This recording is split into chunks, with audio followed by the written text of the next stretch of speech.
I'm standing in front of the judge, my hands trembling on the dark wood table. My son, Ryan, is pointing his finger at me as if I were a stranger, as if I hadn't spent entire nights watching over him when he had a fever, as if I hadn't given up my own dreams so he could achieve his. "This old woman just knows how to waste what she doesn't deserve," he says with a voice I don't recognize. A voice full of venom I never thought I'd hear from my own child. Judge Gregory nods slightly as he reviews the papers in front of him, and Ryan's lawyer, a woman in a gray power suit who has looked at me with contempt since I entered this room, smiles as if she's already won. I feel the floor moving beneath my feet. I am 72 years old, and I never imagined I would end up here, in a courtroom, facing the only child I brought into this world, listening to him demand every penny of the fortune my husband, Arthur, left me when he closed his eyes for the last time 6 months ago. But what none of them know, what not even my own son suspects, is that I am about to say 3 words that will change everything. 3 words that will make the judge go pale and leave Ryan completely silent. If you have ever felt betrayed by your own family, if someone you loved with all your heart ever turned their back on you for money, then you need to hear what happened next. Because this story isn't just mine. It belongs to all the mothers who have been judged, despised, and forgotten by the children they raised. 6 months ago, my life was completely different. Arthur was still alive, though weak, fighting the cancer that was stealing his strength day by day. We were happy, despite everything. 45 years of marriage had taught us that true love isn't measured in good days, but in how you face the bad days together. Arthur was a man with hard-working hands and a noble heart. When we got married, he had nothing but an old pickup truck and an impossible dream, to build his own trucking company. I worked cleaning houses to help him pay for gas. We ate macaroni and cheese from a box for months to save every penny.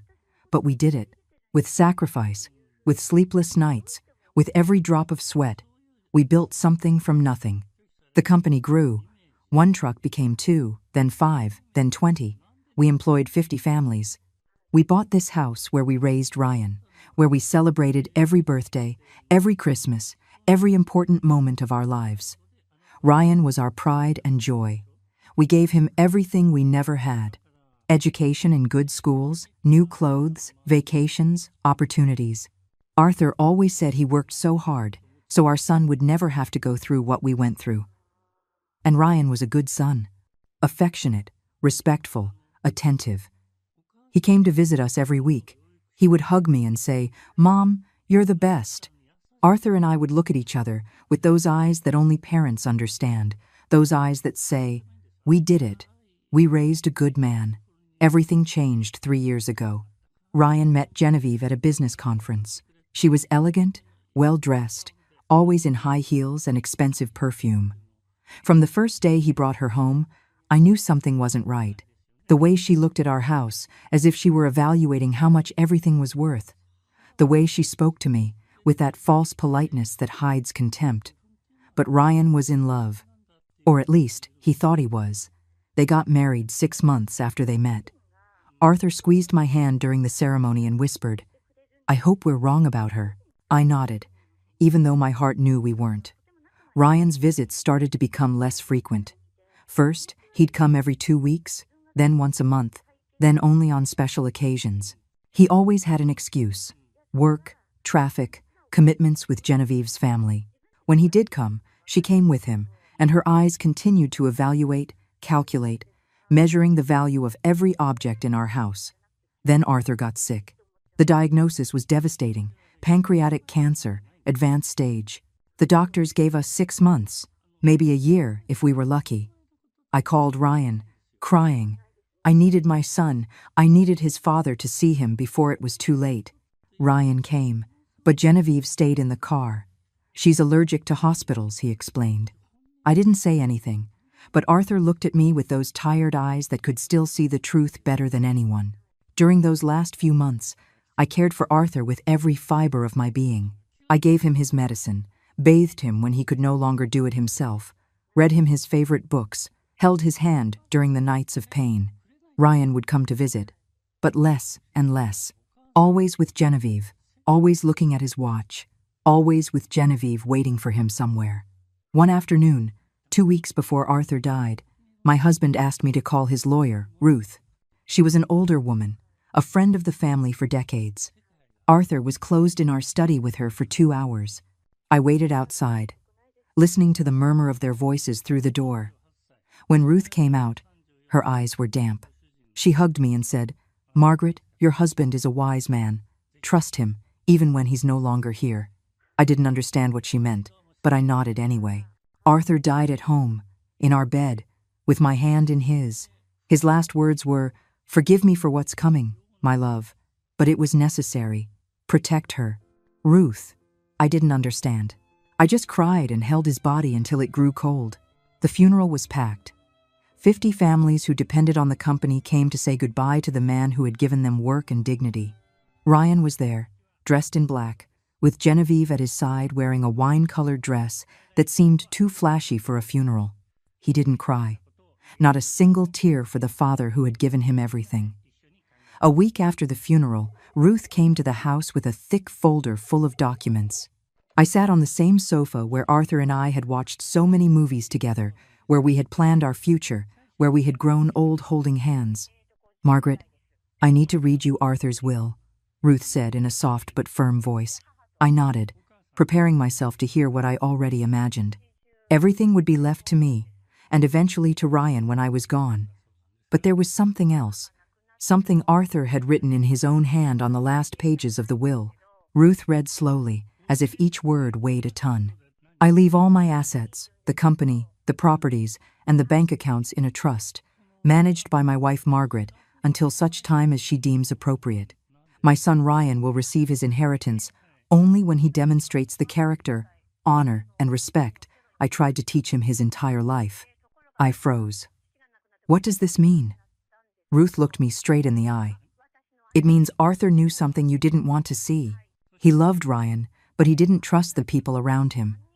This clause protects everything you built together." There was more. A special clause that Ruth didn't read aloud that day. She just told me it existed. "There are specific conditions under which Ryan would lose all right to the inheritance forever." Arthur was very clear about it. Let's hope we never have to get to that point. I didn't tell Ryan any of this when he came for the official reading of the will 3 days later. He only heard that I would manage everything, and that he would receive his share at the appropriate time. I saw his face tighten. I saw how Genevieve pressed her lips together until they turned white. But they didn't say anything that day. Not yet. I tried to go on with my life. The house felt empty without Arthur. Every corner reminded me of him. His coffee mug was still in the same place he left it the last morning he was able to get up. His favorite shirt hung in the closet. Sometimes I would wake up at night and reach out for his warmth, only to find cold sheets. Ryan stopped visiting me completely. When I called him, he always had an excuse. "I'm really busy, Mom. We have plans, Mom. Next week. I promise, Mom." But next week never came. 2 months after the funeral, I got a call from Ryan. "Mom, Genevieve and I want to invite you to dinner at our house. We need to talk about some things." My heart leaped with hope. Maybe my son finally wanted to reconnect with me. Maybe the pain of losing his father had made him reflect. I arrived at their house with an apple pie I had baked myself, Ryan's favorite since he was a kid. I rang the doorbell with a smile, imagining that maybe we could be a family again. Genevieve opened the door. She didn't smile. "Come in," she said curtly. The house was immaculate, decorated with expensive modern furniture. Everything was white, gray, and black. Cold. Lifeless. Without the family photographs, I always thought my son would hang on his walls. Ryan was sitting in the living room with a glass of wine in his hand. "Hey, Mom," he said, without getting up to hug me. I set the pie on the coffee table. No one touched it all night. Dinner was tense. Genevieve barely spoke to me. Ryan ate in silence, staring at his plate as if the answers to all his questions were written in the food. I tried to make conversation. I asked about his work, about his plans, about how they were handling the loss of Arthur. "That's precisely what we want to talk about," Genevieve said, dropping her fork onto her plate with a sharp clink. "About Arthur's money." My heart started to beat faster. "Money?" I asked, pretending not to understand. "Don't play dumb, Margaret," she continued, with a tone that made me feel like I was 5 years old and being scolded. We know Arthur left a considerable fortune. The company is worth millions of dollars. The properties, the bank accounts. And you have all of it. Genevieve, please, Ryan intervened weakly, but without real conviction. She ignored him. Ryan is the only son, the rightful heir. It's not fair that you, a woman your age, who never really worked, who was just a stay-at-home mom, control all that money. I felt as if I'd been slapped. Who never worked, I repeated in a trembling voice. I cleaned houses for years so Arthur could buy his first truck. I raised your husband. I kept this home running while Arthur built his company. That's not a real job, Genevieve said with disdain. Anyone can clean and cook. What Arthur built was thanks to his intelligence and effort, not yours. And now you, an old woman who probably doesn't even know how to use a computer, are going to waste everything he achieved. I looked at Ryan, waiting for him to defend me, waiting for him to tell his wife she was out of line, that she was disrespecting me. But my son just stared at his wine glass, swirling it slowly between his fingers. Ryan, I said in a broken voice, do you think the same thing? He finally looked up. I saw something in his eyes I had never seen before. It wasn't hatred. It was worse. It was indifference. As if I were an obstacle in his path, a problem he needed to solve. Mom, be reasonable, he said in a tired voice. You don't need all that money. You live alone in that huge house. You have no real expenses. What do you need millions of dollars for? I have plans, projects, ideas to expand the business. I can grow the company, multiply what Dad built. Your father left very clear instructions, I replied, feeling tears start to well up, but refusing to cry in front of them. He knew what he was doing. Genevieve let out a bitter laugh. Of course he knew. He knew you manipulated him on his deathbed when he was weak and confused from the medication. You convinced him to leave you everything. I stood up from the chair so quickly it nearly fell over. I am not going to stay here and listen to this. Arthur was perfectly lucid when he made his will, and he did it to protect his legacy. Protect it from whom? Genevieve shouted, also standing up. From his own son? You are a selfish and manipulative woman, Margaret. A leech who lived her whole life off her husband, and now plans to keep everything he earned with his own effort. I left that house with my heart shattered into 1,000 pieces. I didn't even take the pie I had baked with so much love. I drove home, crying so hard I could barely see the road. Genevieve's words echoed in my head like bells. Leech, manipulator, old woman wasting money.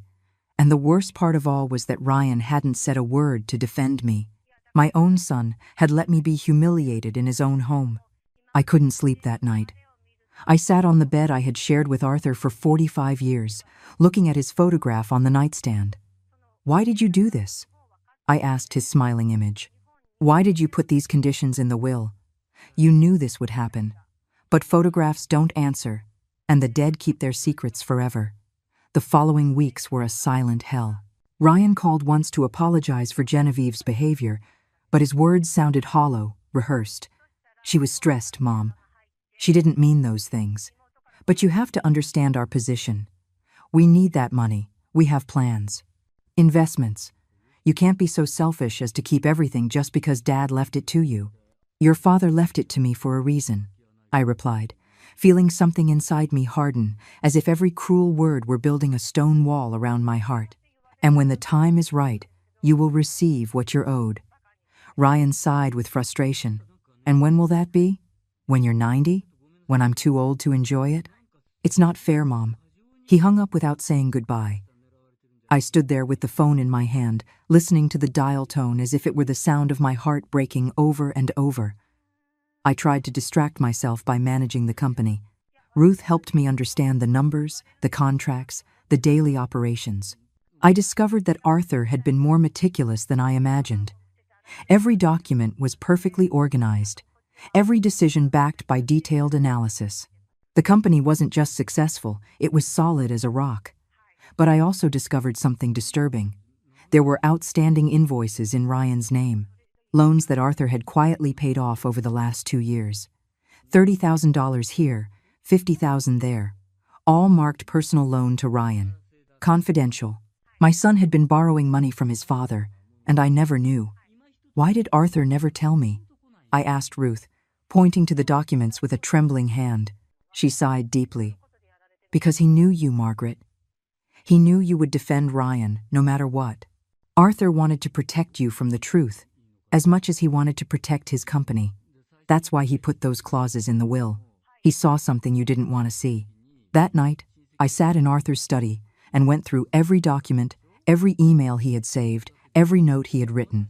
And there it was, hidden among business papers, a letter addressed to me, my name written in his shaky handwriting from his last days. I opened it with hands that couldn't stop trembling. My dearest Margaret, it began. If you are reading this, it means I'm no longer with you, and it probably means Ryan is pressuring you for the money. Forgive me for not telling you sooner, but our son has problems that I tried to solve in silence. He has gambling debts, Margaret. Big ones. For 2 years I've been paying them off secretly, hoping he would mature, that he would leave those vices behind. But every time I paid one off, another appeared. Genevieve knows. In fact, I think she encourages him. I've done some research and found that she also has debts, from credit cards, from personal loans. They got married not for love, but because they both needed money and thought I was an inexhaustible source. I had to stop because tears were blurring my vision. My son, my little Ryan, who had been so innocent, so pure. How had it come to this? I continued reading, my heart broken. I didn't tell you anything because I know how much you love our son. I know you would have sold everything, mortgaged our house, left yourself with nothing just to save him. But, Margaret, there are people who don't want to be saved. There are people who just want more and more until they destroy everything. That's why I made the will this way. To protect you, to protect what we built together, and to give Ryan one last chance to show who he really is. If he comes to you with humility, with respect, with true love, then you will know my son still exists inside that man. But if he comes with lawyers, with demands, with cruelty, then you will know we lost him a long time ago. In that case, Margaret, show no mercy. Activate the special clause in the will. Ruth knows what to do. Protect our legacy. Protect the 50 families who depend on the company. And above all, protect yourself. I love you beyond death. Forever yours, Arthur. I cried for hours, holding that letter to my chest. Arthur had known everything. He had seen the future with a clarity that I, blinded by my mother's love, never had. And now, he had left me with an impossible decision. Believe in my son, or believe in my husband. 3 months after the funeral, while I was still processing the truth about Ryan, while I was still torn between my love as a mother and the reality Arthur had seen, the final blow came. A yellow envelope delivered by a courier. Inside was a court summons. Ryan was suing me. He wasn't asking for a part of the inheritance. He wasn't suggesting a negotiation. He was demanding everything. Absolutely everything. The company, the properties, the bank accounts, even the house where I had raised him. And his legal argument was devastating. I was an elderly woman, mentally incompetent, incapable of managing a company, and he was the rightful heir who had been unjustly stripped of his rights by a will written under undue influence. I sat on the living room floor with that summons in my hands, and I felt as if the world had stopped. My son didn't just want to take the money. He wanted to declare me incompetent. He wanted to humiliate me publicly. He wanted to destroy me. I called Ruth immediately. She came to the house that same afternoon with an expression that mixed sadness and determination. I knew this would happen, she said, sitting across from me. Arthur warned me. That's why we drafted the will in that specific way. Margaret, do you remember the special clause I mentioned? I nodded weakly. It's time you knew all of it, Ruth continued, opening her briefcase and taking out another document. Arthur wrote this. If my son Ryan legally attempts to take what I have left my wife, if he sues her, if he takes her to court, if he tries to declare her incompetent or in any way use the law to strip her of her inheritance, then he automatically forfeits all right to receive any part of my estate. Not only does he lose his future inheritance, but he is explicitly excluded forever. In that case, my wife has complete authority to dispose of all assets as she deems appropriate, including donations, sales, or any other action that protects the legacy we built together. The silence that followed Ruth's words was so deep I could hear my own heart beating. "You're saying that if I go to that court, Ryan loses everything automatically?" I asked in a barely audible voice. Ruth nodded slowly. "Exactly. Arthur knew that if your son went to the extreme of suing you, it meant there was nothing left of the man you raised. This was his way of giving you definitive proof, and it was also his way of protecting the company and everything he built." I got up and walked to the window, looking at the garden Arthur and I had planted together so many years ago. The rose bushes he pruned every spring were now growing wild, without his careful hand. "And what if I don't go to court?" I asked without turning around. "What if I just give him what he's asking for?" "Then you would betray your husband's final wish," Ruth replied firmly. "And you would allow Ryan and Genevieve to destroy in months what took you decades to build?" "Margaret, I've done some digging. I know why they need so much money so desperately. Your son has gambling debts of over $200,000. Genevieve has credit card balances totaling another $150,000. Together, they owe so much that if you give them the company, they will sell it off in pieces to pay their creditors. The 50 families who depend on those jobs will be left on the street." That information hit me like a fist to the stomach. It wasn't just about Ryan and me. There were 50 families who trusted the company to keep running, fathers who fed their children with those salaries, mothers who paid for school and medicine. Did I have the right to sacrifice all of that to save a son who clearly didn't want to be saved? "I need to think," I told Ruth. She put her hand on my shoulder kindly. "You have 2 weeks before the hearing. But Margaret, you need to know something else. I've hired a private investigator. What he discovered about Genevieve is disturbing." She took a folder from her briefcase and left it on the table. "This explains a lot. Read it when you're ready." After Ruth left, I stared at that folder for hours, not daring to open it. Part of me didn't want to know anymore. Part of me wanted to keep believing that maybe this was all a terrible misunderstanding, that my son was still in there somewhere, trapped but not lost. Finally, when night had completely fallen, I opened the folder. What I read chilled my blood. Genevieve had been married before, twice. Both marriages had ended after she emptied her husband's bank accounts.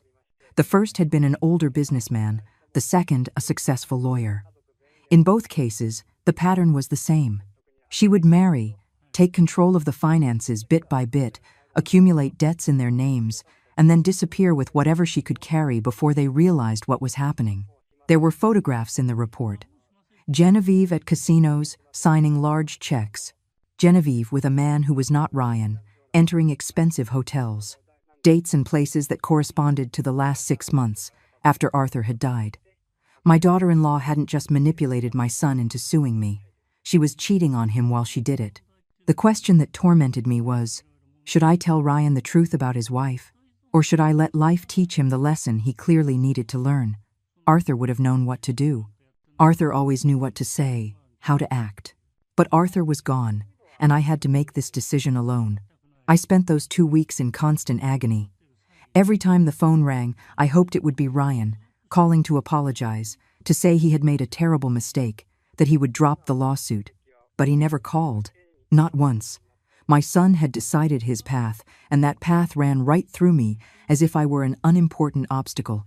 I tried calling him.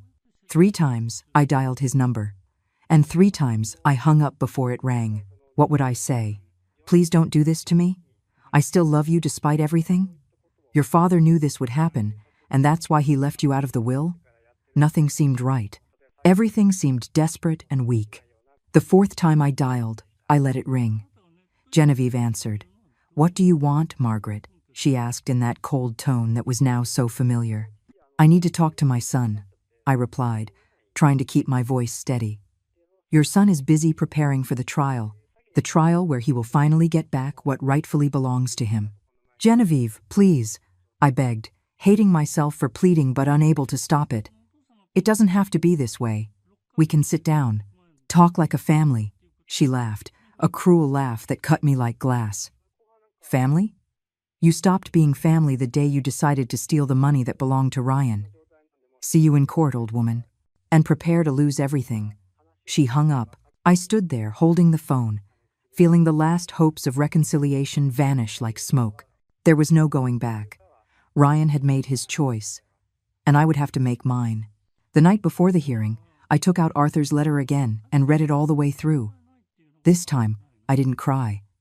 This time, I felt something different growing inside me. It wasn't hatred or revenge. It was clarity. Arthur had left me this test knowing exactly what would happen. He had seen something in Ryan that I had refused to see. Weakness, greed, a lack of character, and he had given me the tools to protect myself. "It's okay, my love," I told Arthur's photograph that night. "I'll do what you asked. I will protect our legacy, and I will let Ryan face the consequences of his decisions." I slept better that night than I had in 3 months. For the first time since Arthur died, I felt I wasn't completely alone. He had foreseen this. He had prepared me, and now it was my turn to honor his final wish.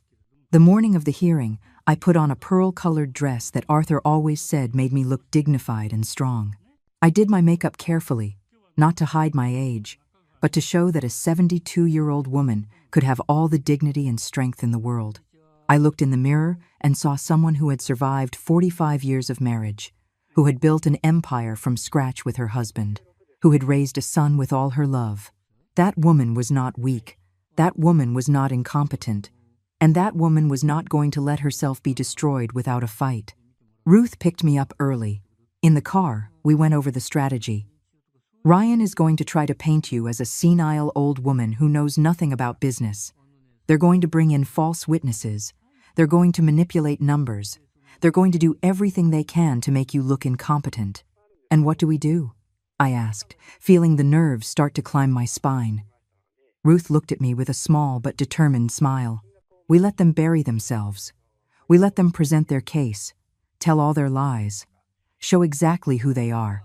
And when it's your turn to speak, you will simply tell the truth. The truth that Arthur left in writing, the truth that none of them know yet."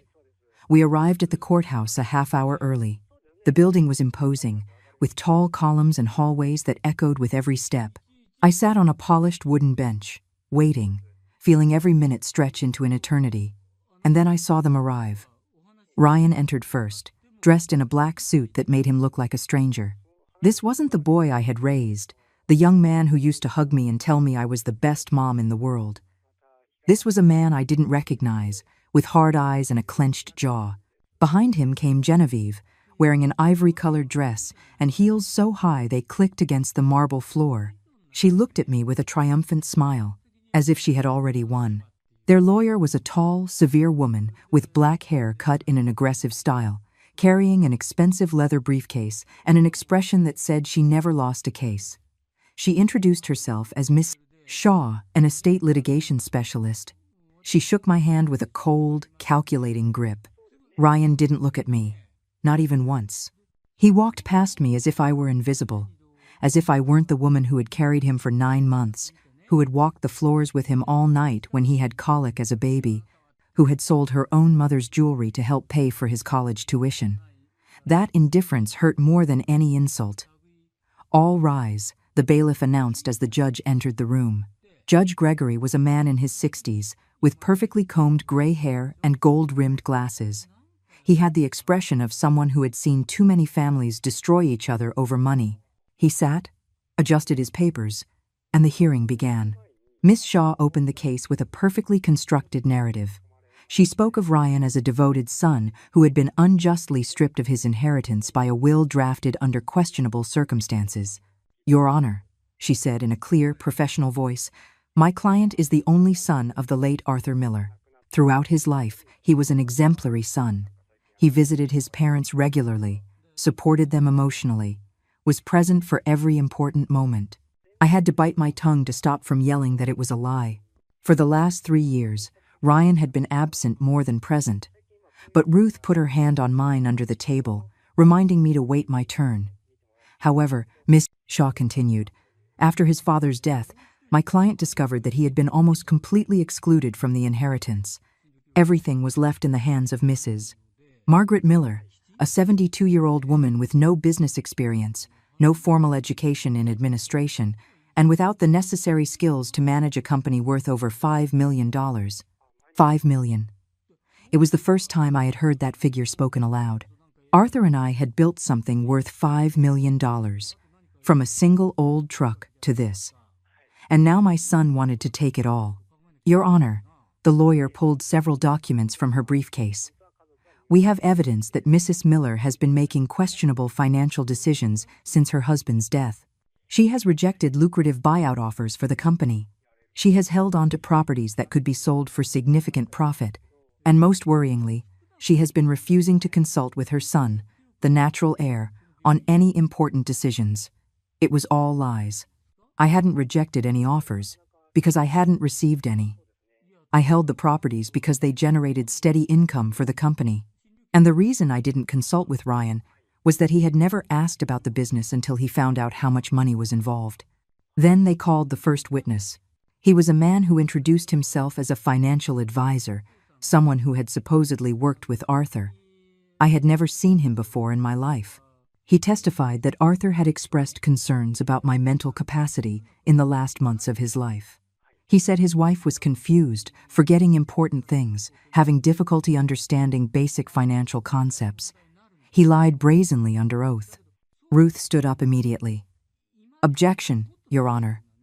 This witness never worked with Mr. Arthur Miller. He does not appear in any company documents.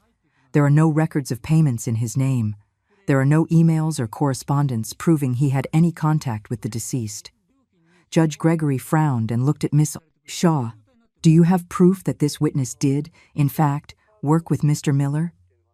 The lawyer hesitated for a split second, barely perceptible, but I saw it. He worked as an external consultant, Your Honor. Not all consultants appear on the official payroll. The judge didn't look convinced, but he allowed the testimony to continue. The supposed advisor kept lying, saying that Arthur had mentioned several times that he wanted Ryan to take control of the company, but that I had manipulated him to change the will. When that witness finished, they called another, and then another, each one with a different story, all of them painting me as a senile, manipulative, incapable woman. I wondered where they had found all these people willing to lie under oath. Then I remembered Ryan and Genevieve's debts. When you owe that much money, finding people to lie for you is just a matter of paying them. Finally, after 2 hours of false testimony, the moment I had been dreading arrived. Miss Shaw called Ryan to the stand. My son walked with a steady gait, raised his right hand, and swore to tell the truth. Then he sat down and looked directly at me for the first time all morning. His eyes were filled with something it took me a moment to identify. It was resentment, pure and simple resentment. Mr. Miller, his lawyer began in a soft, almost motherly voice, tell us about your relationship with your mother. Ryan sighed as if it pained him to speak of it. My mother was always very controlling, he said, and every word was like a knife in my heart. Even when I was a kid, everything had to be her way. My father was always working, so she was the one who really ran the house. That was a lie. I had been strict when necessary, like any mother, but never controlling. I had supported Ryan's every decision, every dream, every plan. When my father got sick, Ryan continued, his voice taking on a perfectly rehearsed victim tone, she wouldn't let me be alone with him.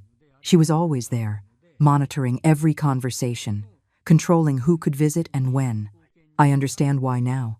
She was making sure my father would change his will in her favor. That's not true, I shouted, unable to stop myself. The judge banged his gavel. Order in the court. Mrs. Miller, you will have your chance to speak. For now, you must remain silent, or I will have you removed. I bit my lip until I tasted blood. Ruth squeezed my hand hard. Ryan kept talking, building a narrative where I was the villain and he was the poor son who had been robbed by his own greedy mother. He talked about how I had cut off all contact with him after Arthur's death, how I refused to answer his calls or meet with him. He omitted the part where he had stopped visiting me first, that his only calls were to demand money, that the only meeting we had ended with his wife calling me a leech. My mother never worked a single day in her life, Ryan said, with a conviction that made me wonder if he actually believed his own lies or if he was just such a good actor he could fool himself. Everything we have was built by my father. He was the genius, the hard worker, the visionary. She was just a housewife, and now she's pretending to control an empire she didn't build, doesn't understand, and is destined to destroy through her own ignorance. Every word was like venom dripping into my ears. Is this how my son saw me? Is this how he remembered his childhood? Did he not remember the nights I spent ironing his clothes so he'd look nice for school? Did he not remember that I sold the only gold ring my mother had left me to pay for his summer camp? Did he not remember that I worked cleaning houses, on my knees on other people's floors, so his father could buy that first truck?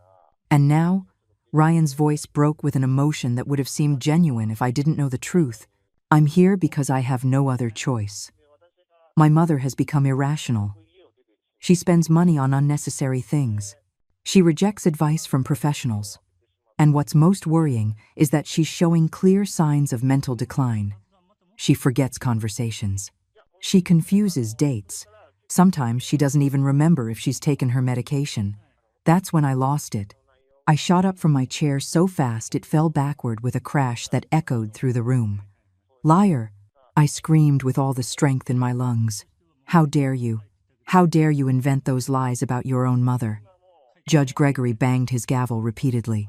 Mrs. Miller, this is your final warning. Sit down immediately, or I will have you removed from this courtroom. Ruth pulled me down by the arm, whispering urgently in my ear. Margaret, control yourself. This is exactly what they want. They're trying to make you look unstable. Don't give them what they're looking for. I sat down, trembling with rage and pain. Ryan looked at me with an expression that could have passed for concern if I hadn't seen the hidden satisfaction in his eyes. He was enjoying this. My son was enjoying watching me suffer. Miss Shaw used my outburst perfectly. As you can see, Your Honor, Mrs. Miller is exhibiting erratic and irrational behavior. She cannot control her emotions, even in a formal setting like this court. How can we trust her to make rational decisions about millions of dollars and the future of 50 families who depend on that company? Then Genevieve was called to the stand. She swore to tell the truth with her hand on the Bible, and I wondered if the book would burst into flames from the contact with such falsehood. She sat with perfect posture, crossed her legs elegantly, and began her performance. My mother-in-law has always treated me with hostility, she said in a soft, victim-like voice, from the day I met Ryan. I think she couldn't accept that her son had his own life, his own family. I tried to get close to her many times. I'd invite her to dinner. I'd call her. I'd send her flowers on her birthday. But she always rejected me with coldness. Lies. All lies. I had welcomed her into my home with open arms. I had tried to know her, to understand her, to love her like a daughter. But she had always looked at me with those calculating eyes, evaluating, measuring, planning. After my father-in-law passed away, Genevieve continued, and now her voice adopted a tone of deep sadness. The situation got worse. Margaret became paranoid. She accused us of only wanting the money. She would scream at us when we tried to visit. One time, she even threatened to call the police if we didn't get off her property. That part had happened, but she conveniently left out that they had shown up unannounced, with a notary, demanding I sign papers that would give them power of attorney over my bank accounts. Of course I kicked them out. Any sane person would have. What worries me most, Genevieve said, looking directly at the judge with eyes glistening with perfectly timed fake tears, is that Margaret is putting Arthur's legacy at risk. He worked his entire life to build that company. And now it's in the hands of someone who knows nothing about business, who refuses to listen to advice, who is letting it all deteriorate out of sheer pride and stubbornness. Judge Gregory was taking notes as Genevieve spoke. I tried to read his expression, but it was impossible. He was a professional who had perfected the art of not showing what he was thinking. When Genevieve finished her testimony, she returned to her seat next to Ryan, who took her hand in a gesture of support that made me sick. Miss Shaw approached the judge's bench with the confidence of victory. Your Honor, we have clearly demonstrated that Mrs. Margaret Miller lacks the mental capacity and the necessary experience to manage an estate of this magnitude. We have shown that her behavior is erratic, that her decisions are questionable, and that she represents a real risk to the economic well-being not only of my client, but of the 50 families who depend on that company. She took a dramatic pause. Therefore, we request that Mrs. Miller be declared incompetent to manage the inheritance, that she be removed as executor of the will, and that all assets be immediately transferred to my client, Ryan Miller, who, as the only son and rightful heir, has the legal and moral right to receive what his father built. The judge nodded and looked toward our table. Does the defense wish to present its case? Ruth stood up slowly, with the calm of someone holding a winning hand. Yes, Your Honor, and it will be brief, because the truth doesn't need to be complicated. My heart was pounding so hard I thought everyone in the room could hear it. This was the moment. Ruth began in a clear voice. Your Honor, everything you have heard this morning is a carefully constructed narrative based on lies, false witnesses, and emotional manipulation. The truth is much simpler and is documented in the original will of Arthur Miller, a document that was drafted with full mental lucidity, certified by doctors, and witnessed by public notaries. She pulled a folder from her briefcase. But before we get into legal details, I would like Mrs. Margaret Miller to share something with this court, something her son has clearly forgotten or chosen to ignore. Margaret, please take the stand. I stood up on trembling legs. I walked to the stand, feeling the weight of all those eyes on me. The bailiff had me swear to tell the truth. I put my hand on the Bible and swore, knowing that every word I was about to say was true, even if it hurt, even if it destroyed my son, even if it ended any chance of reconciliation. I sat down and looked Judge Gregory directly in the eye. Your Honor, my name is Margaret Miller. I am 72 years old. I was married to Arthur Miller for 45 years until his death 6 months ago, and I am here because my only son is suing me for money he believes belongs to him. My voice sounded firmer than I expected. Ruth had prepared me for this moment, but nothing could truly prepare me to look my son in the eye as I destroyed his lies one by one. My son says I never worked. That is a lie. I worked cleaning houses for 10 years so his father could buy his first truck. I worked in the company office for another 20 years, doing the bookkeeping, handling clients, organizing routes. I don't have a college degree in business, that's true. But I built this company alongside my husband, brick by brick, with my own hands. I saw Ryan's jaw clench. Genevieve was whispering something in his ear, probably telling him to stay calm. My son says I have excluded him from my life after his father's death. That is also a lie. He stopped visiting me long before that. The only times he has called me in the last 6 months have been to demand money. My son says I show signs of dementia, that I forget things, that I am irrational. That is completely false. I took a folder from my bag that Ruth had given me that morning. I have medical reports here from the last 3 months. Complete cognitive exams performed by 3 different neurologists. They all certify that I am in full command of my mental faculties. My memory is perfect. My judgment is clear, and I am more than capable of making my own decisions. Judge Gregory held out his hand, and the bailiff took the documents to him. I watched as he reviewed them carefully, his eyebrows raising slightly. These are very thorough reports, he commented. Why did you decide to have these exams, Mrs. Miller? Because my lawyer warned me this would happen, I replied, looking directly at Ryan. She told me my son would try to declare me incompetent to steal what his father left me.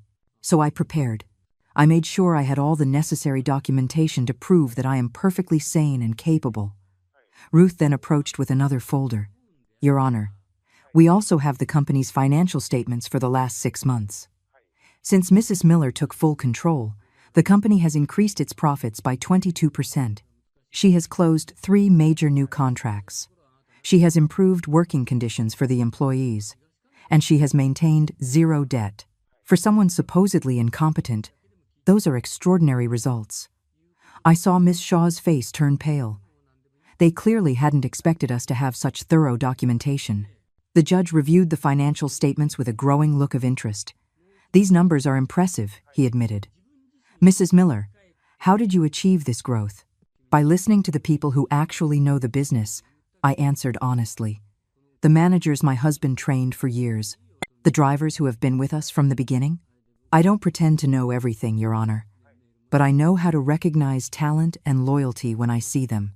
And I know my responsibility isn't just to protect the money, but to protect the 50 families who depend on this company to survive. Then Ruth dropped the bomb I had been waiting for. Your Honor, there is something the plaintiff and his counsel do not know about Arthur Miller's will. Something that changes this case completely. She took out a thick document and placed it in front of the judge. This is the complete will, not the summarized version that was read after the funeral. It contains specific clauses that were never publicly disclosed. The judge took the document and began to read. The silence in the room was so deep I could hear my own breathing. I watched the judge's eyes move from line to line, his expression gradually changing from neutral to surprised, and then to something that looked like respect, mixed with sadness. "This is extraordinary," the judge muttered, more to himself than to the room. He then looked up and stared directly at Ryan. "Mr. Miller, did you know about this clause in your father's will?" Ryan looked confused. "What clause, Your Honor?" "I read the will. Everything was left to my mother with some vague promise that I'd get my share when it was appropriate." "There's more to it than that," the judge said in a grave voice. "Much more." He looked at Ruth. "Do you want to explain, or would you prefer I read it aloud?" Ruth looked at me, and I nodded. It was time for the whole truth to come out. "Allow me," Ruth said, taking the document.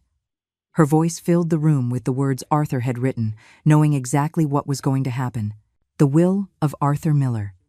Special clauses drafted 2 weeks prior to his death. I, Arthur Miller, being of sound mind and body, as certified by the doctors present, do hereby establish the following. All my assets are to be placed in a trust managed by my wife, Margaret Miller. My son, Ryan, is not excluded from this inheritance, but his access to it is conditional. Ryan leaned forward in his chair, finally paying full attention. "The conditions are these," Ruth continued. "Ryan will receive his inheritance when he fulfills any of the following requirements. First, that he demonstrates for a minimum period of 2 years that he can hold a stable job and live within his means without accumulating gambling debts or irresponsible loans. Second, that he shows genuine respect toward his mother and acknowledges the sacrifice both his parents made for him. Third, that he demonstrates a real interest in the well-being of the company and its employees, not just in its monetary value." Ryan's face had gone from confusion to horror. "But there is an additional clause," Ruth said, her voice turning harder. "A clause Arthur hoped never to use, but which he included as a precaution. And I quote directly, 'If my son Ryan sues his mother, takes her to court, attempts to declare her incompetent, or in any way uses legal means to try and strip her of what I have left her, then he automatically and irrevocably forfeits all right to any part of my estate. In that case, Margaret will have absolute authority to dispose of all assets as she deems appropriate, including full donation, if she so chooses." The silence that followed was deafening. I watched the color drain from Ryan's face. I saw Genevieve half rise from her chair in disbelief. I saw Miss Shaw close her eyes, knowing she had just lost the case before it ever really began. "No," Ryan whispered. "That can't be real. My father wouldn't do that." Judge Gregory held up the document. "This will was drafted before 3 public notaries, 2 doctors who certified Mr. Miller's mental capacity, and was legally registered. It is completely valid." I stood up from the stand then. Ruth had told me this was my moment. The moment to say the 3 words that would change everything. I walked to the center of the room, looking my son directly in the eyes for the first time with absolute clarity about who he really was. "I inherited nothing," I said, my voice clear and strong, echoing in every corner of that room.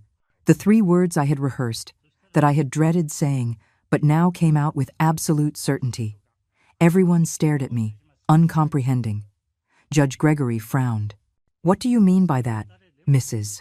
Miller?" I took a deep breath before continuing. "I mean exactly that, Your Honor. I inherited nothing. My husband did not leave me his fortune. What my husband did was put me in charge of protecting his legacy until his son proved himself worthy of receiving it. I am not the owner of those $5 million. I am the guardian, the protector, and my job was to wait and see what kind of man my son would become when faced with the temptation of easy money." I saw Judge Gregory begin to understand. I saw something in his expression change, as if he were seeing the brilliance of Arthur's plan for the first time. "Your husband created a test," he said slowly. "A test of character."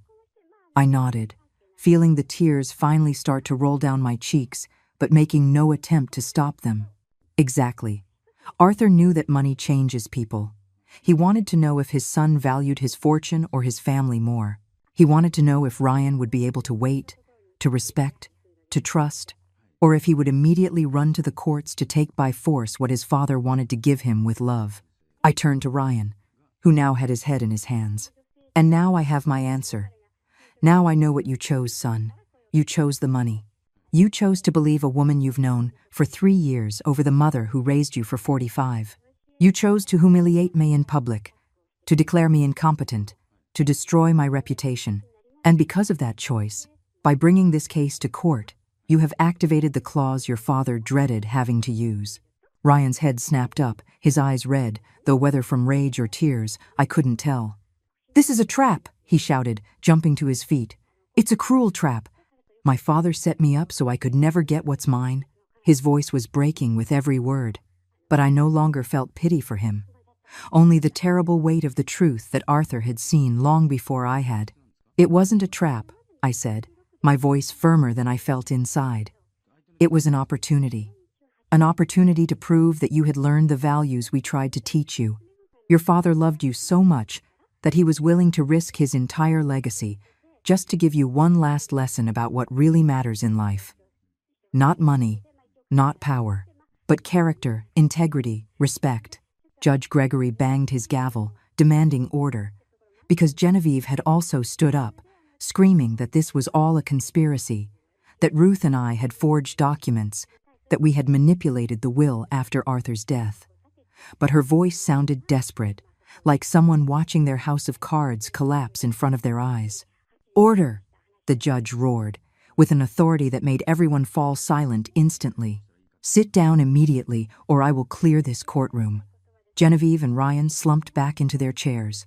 Miss Shaw had her head down, frantically shuffling through papers as if she could find some legal escape from this disaster. Ruth used the moment to present more evidence. "Your Honor, there is something else the court needs to know. Something that explains why Ryan needs this money so desperately." She pulled out another folder, this one filled with the documents I had reviewed weeks ago, but which still pained me every time I saw them. For the last 3 years, Ryan Miller has accumulated gambling debts totaling $243,000. We have records from casinos, receipts from private lenders, and bank statements showing constant withdrawals and deposits that do not correspond to any known legitimate income. Ruth placed documents on the judge's desk one by one, painting a devastating picture. Ryan was as pale as a ghost. Additionally, Ruth continued, without mercy, his wife, Genevieve, has credit card debts of $162,000. Together, they owe over $400,000 to various creditors. Some of those creditors are not exactly legitimate banking institutions. We have identified at least 3 loans with organizations that could be described as predatory lenders with connections to criminal activities. Judge Gregory looked at the documents with an increasingly serious expression. "Are you saying the plaintiff and his wife are being pressured by criminals to pay these debts?" Ruth nodded. "Exactly, Your Honor. This lawsuit was never about inheritance rights or genuine concern for Margaret's well-being. It was a desperate attempt to get fast cash to pay off dangerous debts." "That's not true," Genevieve shouted, but her voice lacked conviction. "You're making all this up to make Ryan look bad." Ruth turned to her with a look that could cut steel. "Would you like me to bring the lenders in as witnesses? Because several of them would be happy to testify about the missed payments and the threats they've made. In fact, we have recordings of phone calls where they discuss exactly that." Genevieve fell silent, finally defeated. Ryan had his head in his hands again, his shoulders shaking. I didn't know if he was crying or just trying to disappear. Part of me, the part that was still his mother, wanted to go to him, to hug him and tell him everything would be okay. But the other part, the part Arthur had prepared for this moment, knew I needed to see this through to the end. "There is one final piece of evidence," Ruth said, and her voice now held a note of genuine sadness. "Something Margaret didn't want us to present, but I insisted because the court needs to see the full picture." She took out a manila envelope and extracted several photographs. These are photographs taken by a private investigator over the last 3 months. They show Genevieve Miller in the company of another man, not her husband, entering hotels, expensive restaurants, always paid for with credit cards that are in both of their names. The photographs were passed from hand to hand until they reached the judge. I didn't want to look, but I couldn't help it. There was Genevieve, laughing with a younger man, entering a luxury hotel, her hand on his back with a familiarity that left no doubt. The dates on the photos corresponded to days when she had told Ryan she had work meetings or family commitments. Ryan finally looked up as the bailiff placed the photographs in front of him. I saw the exact moment his world fell apart. I watched him look at each image, his face shifting from disbelief to recognition, and then to total devastation. He turned slowly toward Genevieve, who was now staring at the floor, with no defense possible. "Genevieve?" His voice was just a broken whisper. "What is this?" She didn't answer. She couldn't. There were no words that could explain the inexplicable. There were no excuses that could justify the unjustifiable. Her silence was answer enough. "Your Honor," Ruth said, retaking control of the room, "we present all this evidence not to humiliate the plaintiff, but to show the full context of this lawsuit. Ryan Miller did not come to this court because he was worried about his mother's well-being or his father's legacy. He came because he is desperate, manipulated, and trapped in a situation he created with his own bad decisions. And instead of asking his family for help, he chose to destroy it." Judge Gregory leaned back in his chair, taking off his glasses to rub his tired eyes. He had seen many horrible family cases in his career, but even for him, this seemed particularly painful. "I need a recess," he finally announced. 30 minutes. When I return, I will give my verdict." He stood and left through a back door. The bailiff announced the recess, and suddenly everyone was in motion. Ryan was still sitting motionless, staring at the photographs as if he could change what they showed just by looking at them long enough. Genevieve stood up quickly and tried to leave the courtroom, but Ryan grabbed her by the arm. "Don't you dare leave," he said, in a voice I had never heard from him before, a voice full of pain and rage and betrayal. "You stay here and face what you did. You owe me that much, at least." She ripped her arm away with a violent tug. "I don't owe you anything. You're just as guilty as I am. You're the one who agreed to sue your own mother. I just gave you the push you needed." "For the money?" Ryan asked, and now the tears were streaming freely down his face. "You did all this for money? The hotels with that man? Convincing me to destroy my relationship with my mother? All for money?" Genevieve laughed, a bitter, ugly laugh. "And why did you do it? For the love of justice?" "Don't be a hypocrite, Ryan. We both wanted the money. The difference is, at least I'm honest about it." She left then, her heels echoing on the marble floor like gunshots. Ryan was left alone at his table, surrounded by the wreckage of his life. Miss Shaw gathered her things quickly, and left too, probably already calculating how to distance herself from this disastrous case before it affected her reputation. I slowly approached Ryan. Ruth tried to stop me, but I shook my head. I needed to do this. I sat in the chair next to him, where Genevieve had been sitting just moments before. "Mom," he said without looking at me, his voice broken in 1,000 pieces. "I'm sorry. I'm so sorry. I don't know how I got to this point. I don't know when I became this person." I placed my hand on his, the hand I had held when he took his first steps, that I had bandaged when he scraped his knees playing, that I had clapped for at every one of his achievements. "I don't know either, son. But I know your father saw this coming long before any of us. That's why he did what he did. Not to punish you, but to give you a chance to wake up before it was too late. But it is too late," Ryan whispered. "I've lost everything. The inheritance, my marriage, your respect, everything." I looked at him then, really looked at him, trying to find the boy he had been in the broken man who sat before me. "You haven't lost everything," I said softly. "You're still alive. You can still change. You can still become the man your father hoped you would be. But, Ryan, that has to start with you. Not with money, not with inheritances, but with looking in the mirror and deciding who you want to be." He finally looked at me, his eyes red and swollen. "Can you ever forgive me?" The question broke my heart because I didn't have an easy answer. "I don't know," I admitted honestly. "What you did today, how you humiliated me, the lies you told about me, that doesn't get erased easily. But you are my son. And that's a connection that not even you could completely break, even though you tried with all your might." The bailiff announced that the judge was returning. Ryan and I separated, each returning to our side of the room, but something had changed in those 30 minutes. It wasn't reconciliation. It wasn't even forgiveness.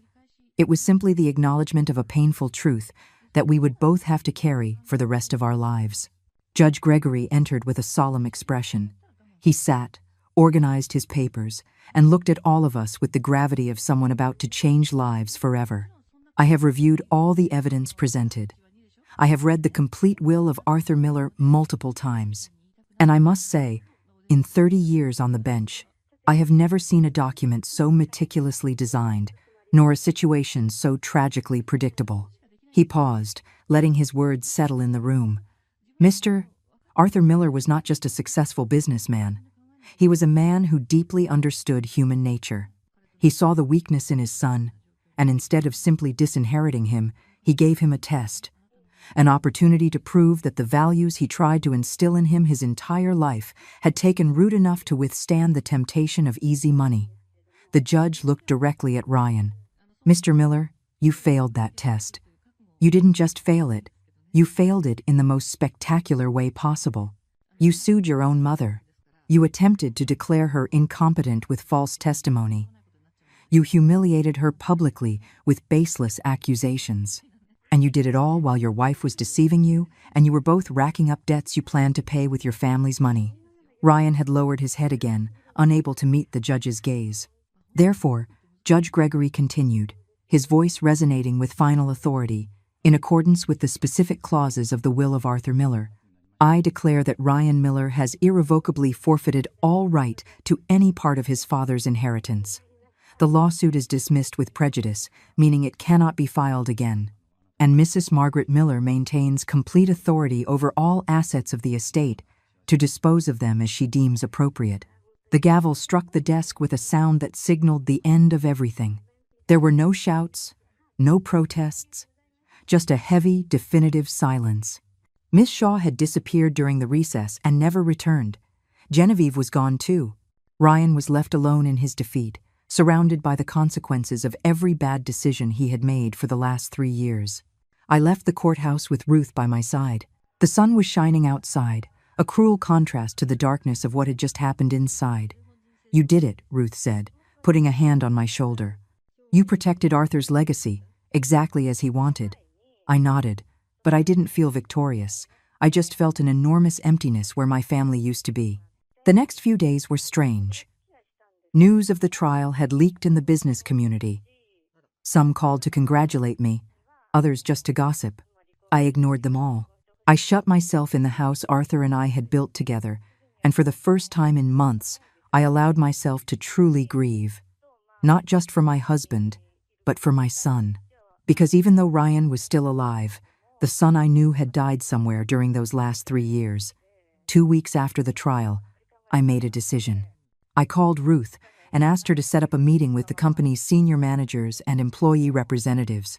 When everyone was gathered in the conference room Arthur had used for decades, I explained my plan. "The company is worth $5 million, I began, looking at the faces of the people who had worked faithfully beside my husband for years, and after much reflection, I have decided what to do with it. I am going to create a trust that will ensure the company continues to operate, that all of you keep your jobs, and that the profits are distributed fairly among everyone who contributes to its success." I saw surprise on their faces. "Additionally," I continued, "I am going to donate $2 million to organizations that help people with gambling addictions and victims of financial abuse.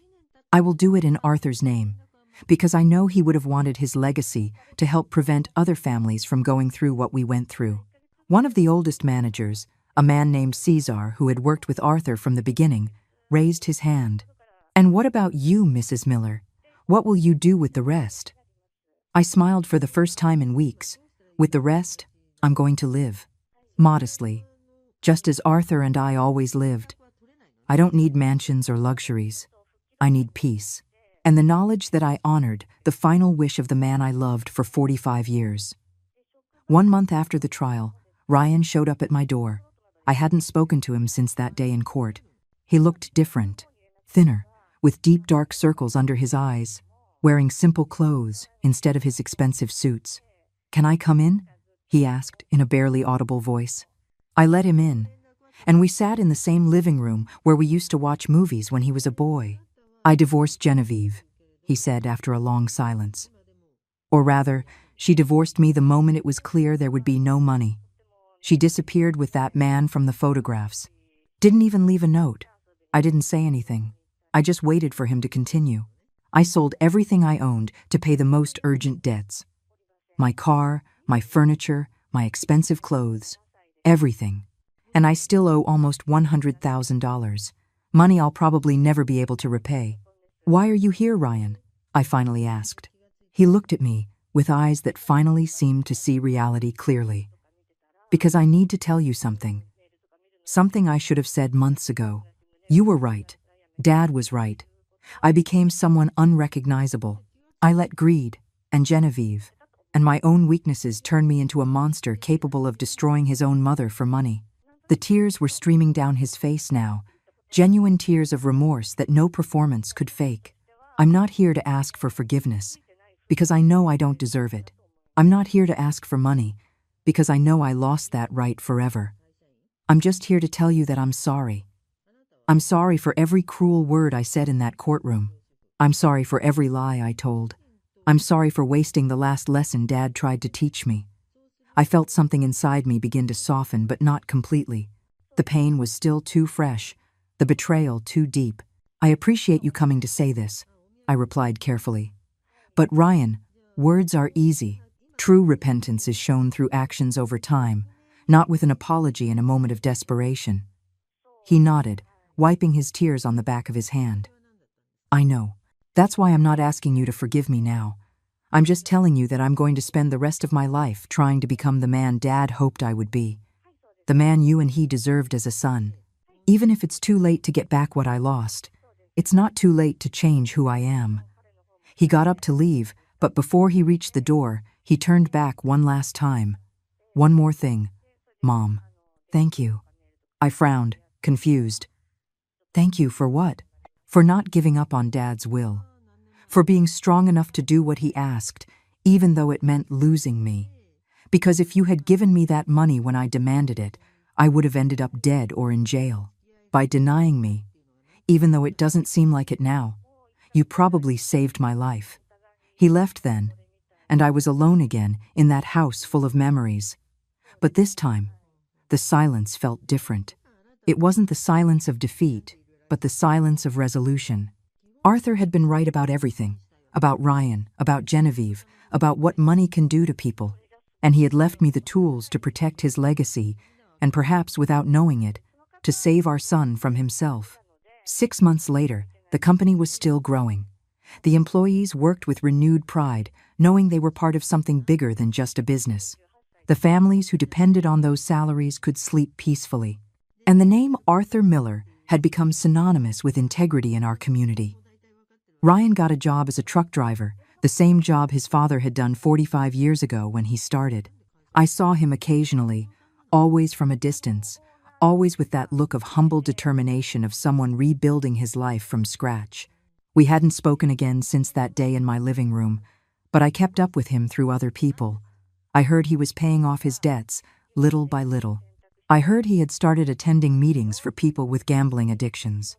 I heard he was living in a small apartment, and that every penny he earned went toward what he owed or his basic needs. One evening, while looking through old photographs of Arthur and me, I found one last letter he had hidden between the pages of our wedding album. It was addressed to me, with instructions to open it only after it's all over. With trembling hands, I broke the seal. "My dearest Margaret," it said in his familiar handwriting. "If you are reading this, it means my plan worked, though probably at a terrible cost to your mother's heart. I know you loved Ryan more than your own life. I know that protecting him was your strongest instinct. That's why I knew I needed to make this decision for you. Not because I didn't trust you, but because I know you too well. You would have sacrificed everything, you would have given every last cent just to save our son. And in doing so, you would have destroyed him completely. Sometimes the greatest love is letting people face the consequences of their actions. It's the hardest thing a parent can do, but it's the only thing that can truly save them. I hope Ryan understands this one day. I hope he uses this second chance we gave him. And if he doesn't, at least you will know we tried everything we could. I love you beyond time and death. And even though I'm not there to hold your hand, I hope you feel my presence every time you have to make a hard decision. Because the best decisions are rarely the easy ones. Forever yours, Arthur. I folded the letter carefully and held it to my heart. Arthur was right, as always. The best legacy isn't the money you leave. It's the character you build. It's the strength you inspire. It's the love that holds firm even when it hurts. That night, for the first time since his death, I slept soundly. I dreamed of Arthur when he was young, with his bright smile and strong hands, building something beautiful from nothing. And when I woke up, I knew with absolute certainty that I had honored his memory in the only way that truly mattered. The real legacy isn't what you leave in the bank.